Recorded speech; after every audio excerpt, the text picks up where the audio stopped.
And hello again from Fox News in Washington. More tough questions for the NSA after the Washington Post reported this week that the agency violated privacy rules thousands of times since 2008. An internal audit obtained from leaker Edward Snowden reveals that the nation's most secretive spy agency intercepted phone calls and emails of American citizens repeatedly during that time, and in some cases did not report the unauthorized surveillance. And now some lawmakers are promising hearings. Joining us with reaction is Republican Senator Rand Paul of Kentucky, a member of the Senate Homeland Security Committee and author of Government Bullies. Senator, welcome back to Fox News Sunday. Good to be with you this morning. Good morning. It was just a little more than a week ago that the president insisted to the American people that there was appropriate oversight of the NSA surveillance program and that there was no talk of abuses. Let's play what the president said. What you're not reading about is the government actually abusing these programs and listening in on people's phone calls or inappropriately reading people's emails.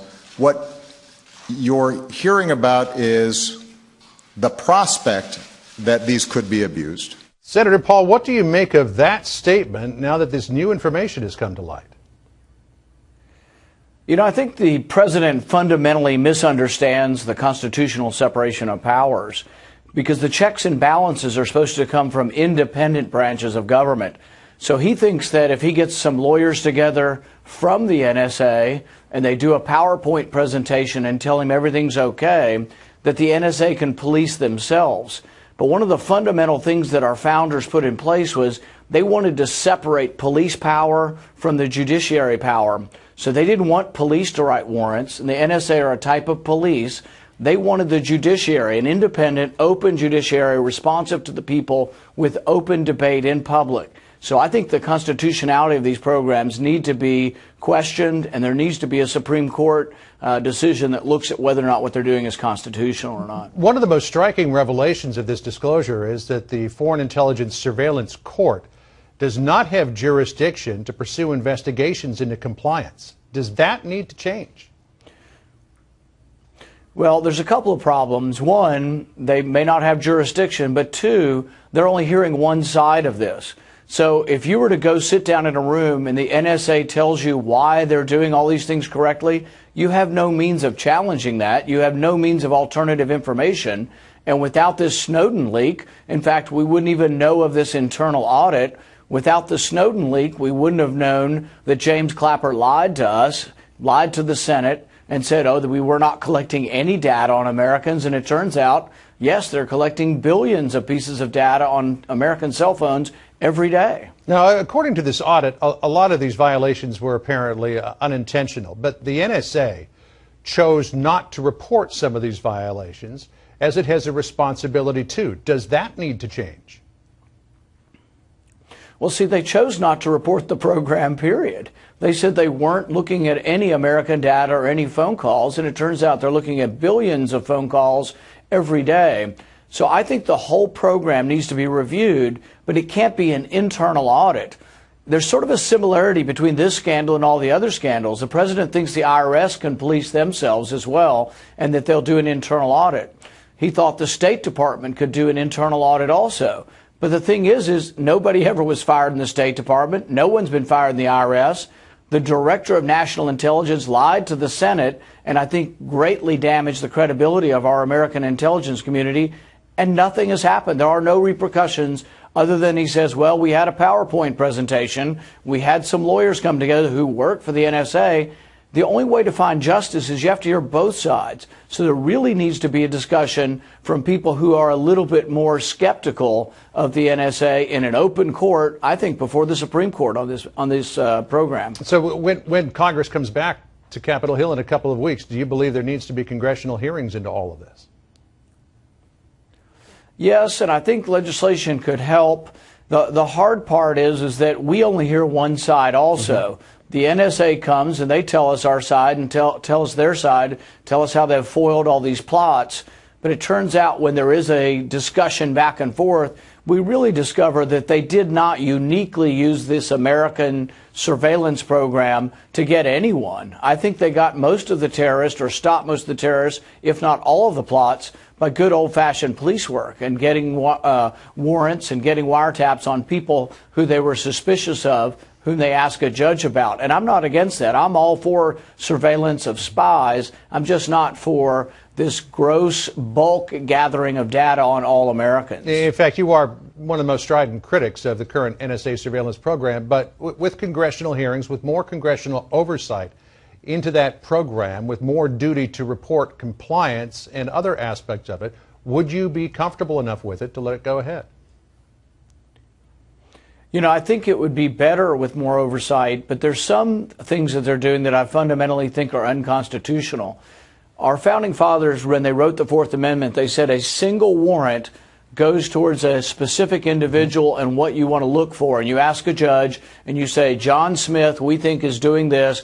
We have probable cause to think that he's involved with a crime, and you get a warrant. The Constitution doesn't allow for a single warrant to get 1 billion phone records.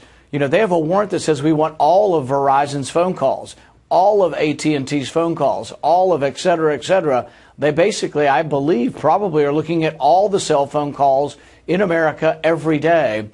I also don't think it's good police work. I think we get overwhelmed with data. We have so much data that we don't notice when the Sonarif boy goes back to Chechnya, his name is misspelled, and we don't know that he's gone back. I think we need more people doing specific intelligence data on people who we have suspicion of, rather than doing it on suspicionless searches of all American phone calls. Let me switch gears and talk to you about Obamacare, because that is going to be a big topic of discussion when Congress comes back in a couple of weeks. You support the defunding of Obamacare, but you have recently acknowledged that you don't believe that it's going to happen. It won't get through the Senate. Your only lever then to defund Obamacare may be to not approve the continuing resolution, or one that includes funding. That would shut down the government, which you have stated publicly you don't think is a good idea. So what do you really have left here, Senator?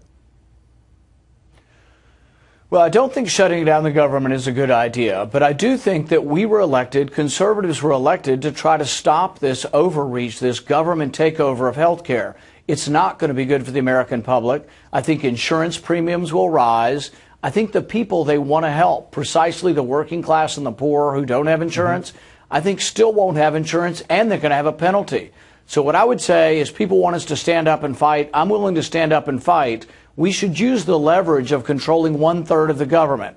We don't control all of the government, but Republicans control the House of Representatives. They should stand up, use that power to, at the very least, make this law less bad, delay it, do something we can to protect the American public from this law. Or if we do nothing, we're just saying to the president, hey, you get your way. But that's not really what the government's about. When the government's divided, we should use the leverage of controlling at least part of government to try to get the law more to our liking. You've talked about trying to pass a bill to defund Obamacare in the House. It wouldn't pass the Senate, and you try to come up with some sort of compromise in conference that might delay implementation of the individual mandate. But there are plenty of bills that have gone to conference that have not worked out in the end. There is no compromise, and so the law is enacted as it is. Do you think that is going to happen in this case? You know, I don't know. I think there's always a great desire not to shut the government down, and you use that desire to try to get a compromise. And I think ultimately you could, in conference committee, either make the law less bad or delay the individual mandate or delay the whole thing. Even the president is very concerned about this law because he's delaying the employer mandate, because he's concerned maybe about what it'll happen in the elections when it is seen that insurance premiums go up and actually there are more problems than there are benefits. You have said that you would not vote for a continuing resolution in the Senate if it includes funding for Obamacare. But even if you don't vote for it, it'll likely pass the Senate. But if your colleagues in the House did exactly the same thing, as you suggest you would, that would shut down the government because the resolution wouldn't pass, which might lead some people to wonder if you're trying to have it both ways while the House has to have it one way. Well, I think what would happen is if the House voted to defund Obamacare, it would come to the Senate. I think the Senate would approve Obamacare funding. It would go to conference committee, and then I think a compromise would be achieved. But it's only achieved if the House stands up, uses and asserts their belief that Obamacare is a bad law and will hurt people. And if they stand up and are strong, then I think the strength of that leverage would be used to achieve a compromise. But if we announce defeat in advance, as some had, then that destroys the effort that we're trying to do. But there are many conservatives like myself standing up and saying, look, Obamacare is going to be a disaster for the country. And as I travel around Kentucky and around the country, people come up to me and they say, stand firm, stand up, try to stop this monstrosity because it's going to be bad for the country. Senate Majority Leader Harry Reid was recently asked at a Nevada public broadcasting system program if the ultimate goal of Obamacare was to move to a single-payer system. He responded, according to Forbes magazine, yes, yes, absolutely yes. If the Senate Majority Leader tried to move Obamacare to a single-payer system, what would your response be? Well, you know, I think it's amazing sometimes when politicians are forthright. He's admitted now that that is their goal. People have to think about it. The goal of single-payer, that may well mean that everybody in the country gets Medicaid. And if you're excited about going on Medicaid, then you need to vote with Harry Reid and with the president. But I think it's a bad idea. 85% of us had health insurance. We should have tried to fix the system for the 15% who didn't, instead of destroying it for everybody in the country who actually had good health insurance.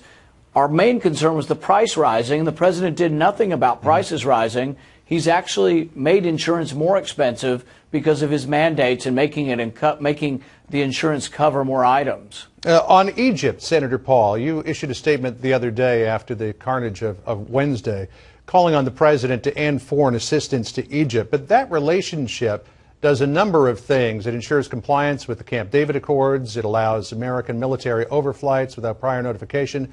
It moves U.S. warships to the front of the line at the Suez Canal. If you were to remove that military assistance, could you potentially damage a relationship that the United States needs to have with a very important ally in the Middle East? Well, the law is what the law is, and the president is currently in defiance of the law. The law is very explicit. When there is a military takeover, our aid must end. Not that it might end or that he can sit around for months deciding whether he's going to end it. But there are ways to avoid that. There are ways to avoid that, which the president is pursuing now. The question is, would ending military aid to Egypt be a prudent thing to do? Yes, because the thing is I don't think we're buying any love of the Egyptian people. When they see an American tank on the street, when someone is shot down or rolled over by a tank that was purchased with American money, do you think that buys any friendship with the Egyptian people? What happens with foreign aid is basically foreign aid to Egypt is more likely to buy a lavish chateau for a dictator or a general in Paris than it is to buy bread for people in Cairo. We are not winning the hearts and minds of those in Egypt. All they do is they see our aid as something that goes to the people that are the dictators and despots that have been taking away their rights for generations. They also see it stolen. Mubarak stole it by the billions, and he had fancy homes all around the world with our money. It has to end. We don't have it, and it's counterproductive, and it shows nothing but American weakness to continue it. Those who want to continue this aid, they say, oh, we're projecting American power. They're projecting exactly the opposite. They're projecting American weakness because it shows that we are so weak that we will not even adhere to our own conditions on this aid, and it's not modulating behavior because the Egyptians just keep doing the same thing, and when they roll tanks over protesters, that's not something I think most Americans would support. Time is growing short, Senator. We just have a few seconds left, but I would like to look at politics for a second. There's been a very public spat between your camp and the Chris Christie camp, which you said earlier this week you'd like to try to diffuse, maybe over a beer, but it continues because after Governor Christie's statements about the Republican Party should be trying to win elections, not having fights over ideology, one of your senior advisors said, if I translate Governor Christie correctly, we shouldn't be the party of ideas, we shouldn't care what we stand for, or even if we stand for anything, we reject that idea. Content-free so-called pragmatism is the problem, not the solution. And then your father, Congressman Ron Paul, came out and said, Christie offers nothing. Do you agree with your father? What I would say is the party's big enough for both of us. It's big enough for a lot of different Republicans.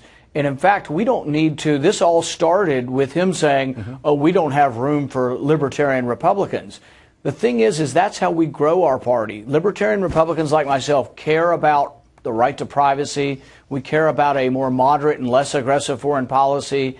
And I think that will bring new people to our party.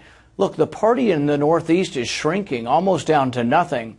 They need to be looking to people with new and different ideas who will attract youth, independent, and even Democrats to our party. So saying there's no room for us was a big mistake on their part. I will continue to say we grow the party by embracing some of these issues that have to do with individual freedom and also the right to privacy. But again, do you agree with your father when he says Governor Christie offers nothing?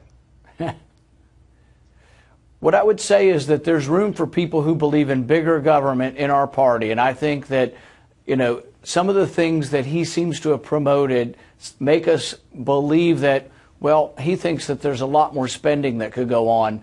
I think that national defense is a priority for our country, and the only way we have enough money for national defense is actually to be very, very frugal with other spending, and that is a valid disagreement we have. All right. Senator Rand Paul of Kentucky, good to talk to you this morning. Thanks so much for joining us.